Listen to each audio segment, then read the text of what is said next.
Hello guys, for this video is ituturo ko kung paano magtanggal at magbalik ng brake pad ng disc brake na motor.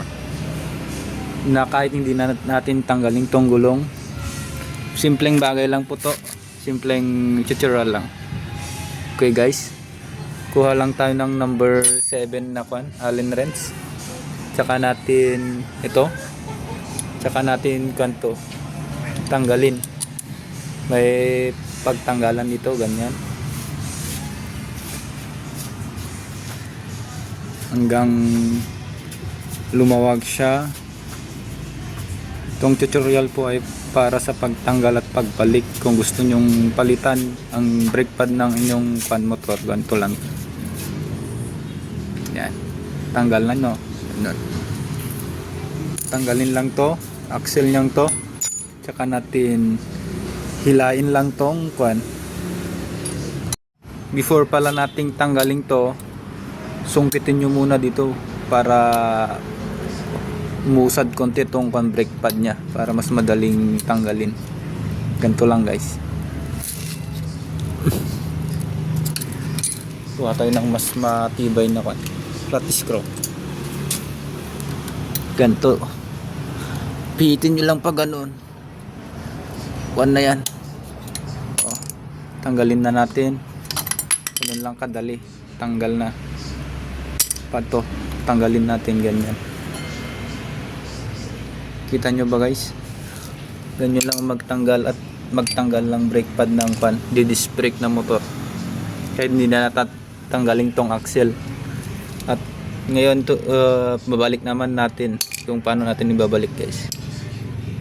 Ito dito sa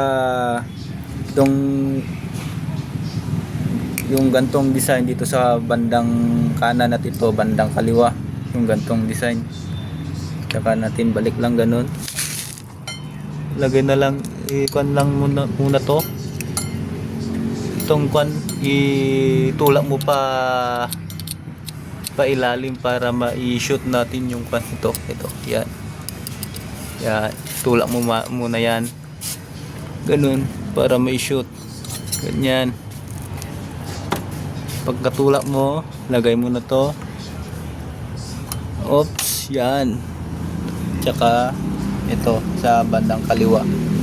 Bandang kaliwa to ganun. Hanggang wala kasi tayong cameraman Diyan. Ganyan. Wala tayong cameraman, medyo mahirap.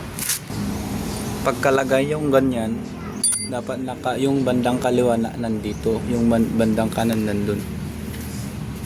Ayun, papasok na natin to. Ganyan lang po. Ganyan.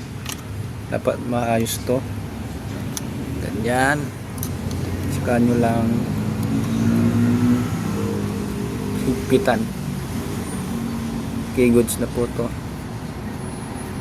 Ganyan lang po guys. Salamat sa panonood. Like and follow po mga guys. Subscribe. Thank you.